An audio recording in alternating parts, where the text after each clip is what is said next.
Ang sinasabi ko na lang ganito.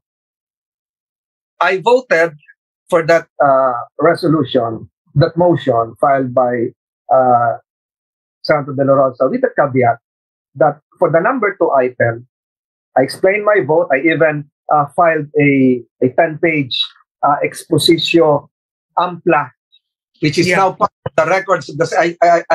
I hope you can have this. Yes. Can you please send that, sir? Yeah, please send that. Yeah. Explaining everything kasi ang haba nito, Karen. Ang sinabi ko dito, and I even talked to Senator De La Rosa personally because he mentioned the words competence.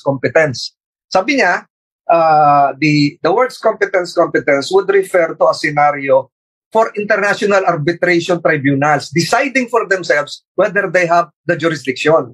So how can a soon to be created, if it is ever created, 20th Congress Impeachment Court decide if they have jurisdiction or not? Para sa akin, it ends with the determination, the lifespan of the 19th Congress, which is supposed to be on June 30.